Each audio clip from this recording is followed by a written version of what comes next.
E aí, Dev, trazendo mais um vídeo aqui para o canal de Tips and Tricks com JavaScript. Hoje nós vamos falar sobre a real diferença entre os tipos de dados undefined e null na linguagem de programação JavaScript.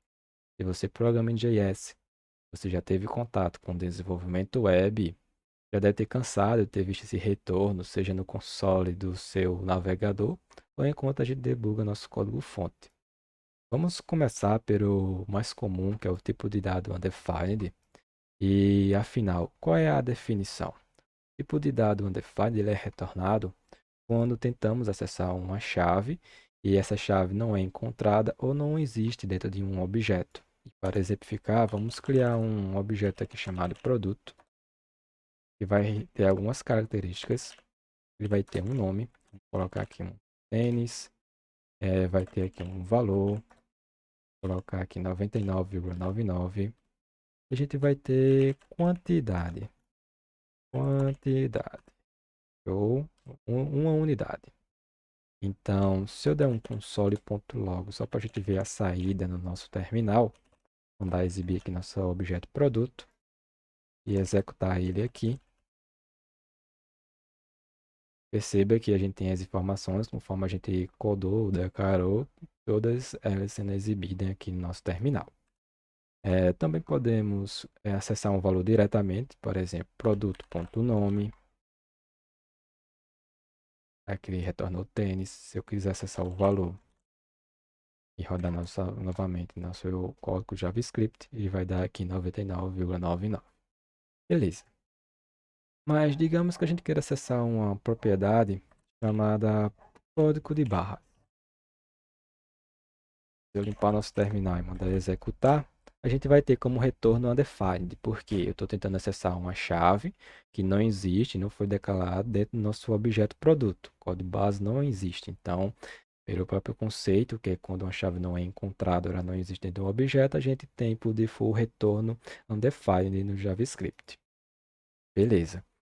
Outro operador que podemos usar aqui para checar se uma determinada propriedade existe ou não dentro de um objeto é o operador in. Então, como ele funciona? A gente coloca entre aspas aqui o nome do nosso objeto ou o nome da nossa chave que a gente quer verificar, é in.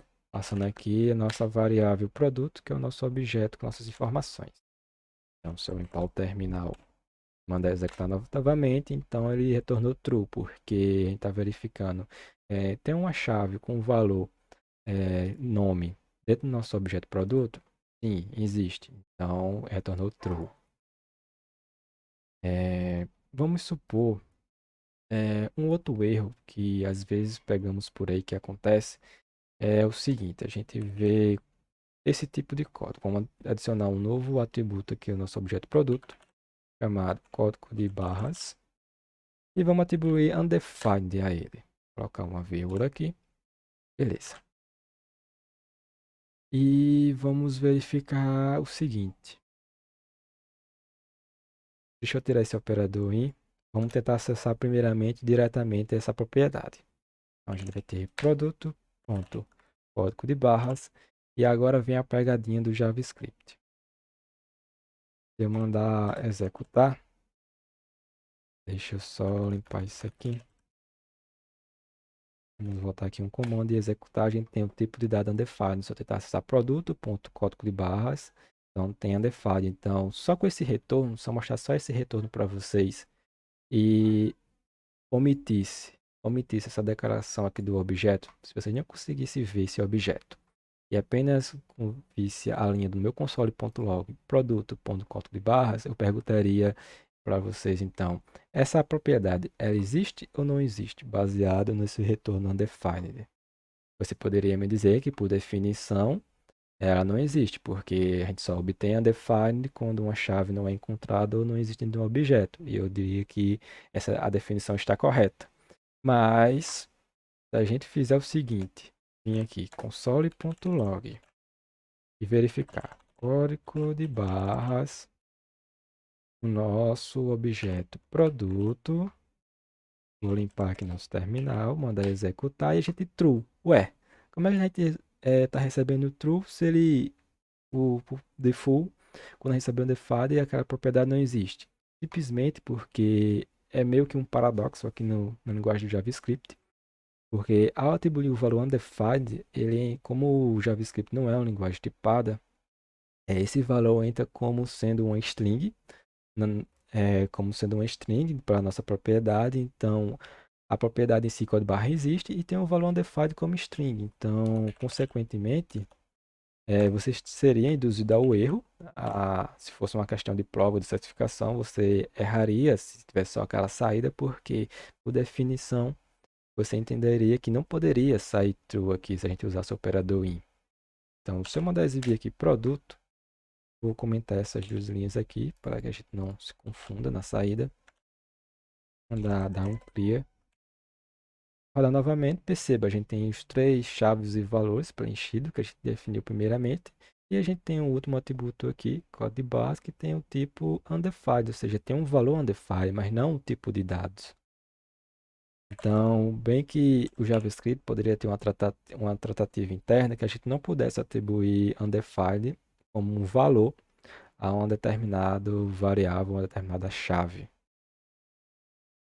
Baseado nessa premissa, vamos fazer um outro exemplo aqui que poderia ser facilmente induzido ao erro.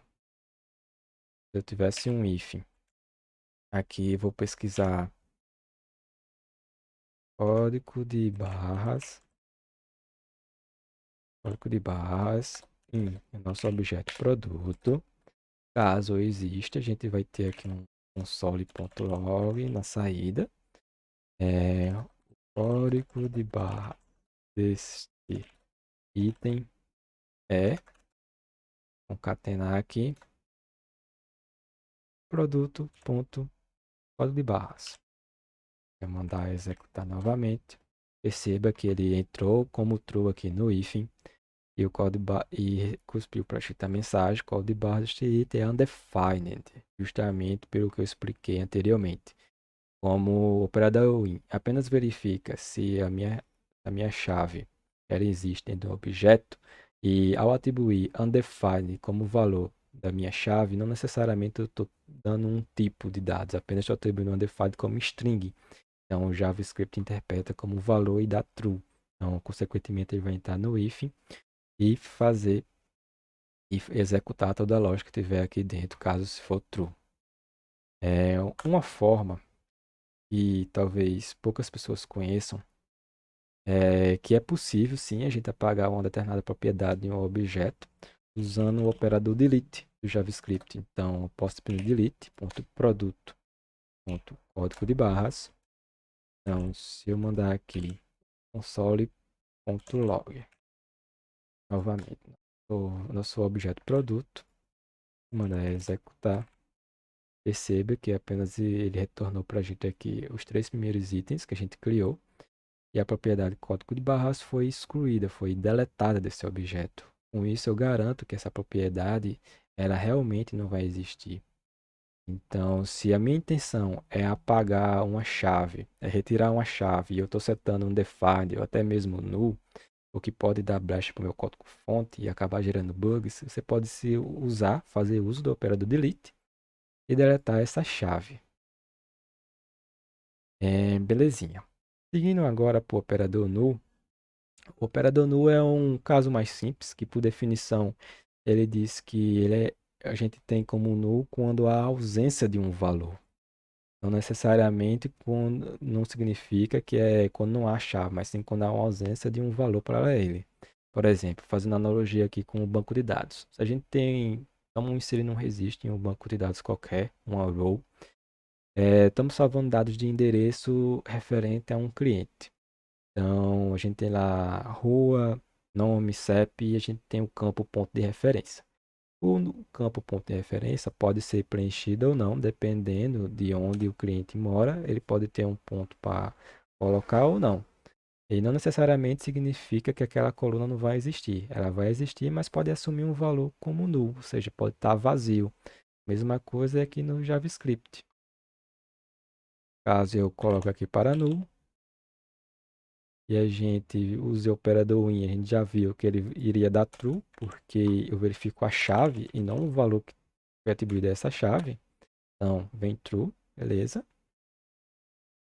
Se a gente usasse, por exemplo, deixa eu ver aqui, colocasse um if aqui, if produto ponto código de barras, se eu usasse apenas dessa forma aqui, colocasse um console.log, entrou no if, tirar esse, tirar aqui, vou comentar essa linha, e mandar executar. Ele apenas retornou true e não entrou no if, porque o null, quando a gente verifica, ele fica como falso, então não vai cair naquele caso de ele realmente passar aqui, porque é de fato que eu estou passando uma ausência do valor, ou seja, não estou atribuindo nenhum valor para o meu código barra, então automaticamente ele vai dar como false. Diferentemente se eu atribuísse como undefined, que aí entraria como string. Vamos limpar isso aqui. E só recapitulando, pessoal, essa é a principal diferença entre esses dois tipos de dados que muitas vezes confundem. Às vezes a gente recebe como retorno e nem sabe o que está recebendo. E que às vezes pode ter alguma pegadinha ou outra, como eu demonstrei aqui. Caso eu ocultasse essa informação aqui, desse apenas uma saída e perguntasse para vocês se seria true ou false, provavelmente vocês seriam inclinados a dizer que seria falso. E estaria correto, mas quando a gente vê como tudo e olha mais em detalhes, a gente percebe que tem algumas pegadinhas que a linguagem JavaScript não trata, que a gente fica ciente. E você, comenta aí no vídeo se você sabia ou não dessa opção. Esse conteúdo foi útil para você. E até o próximo vídeo de Tips and Tricks com JavaScript.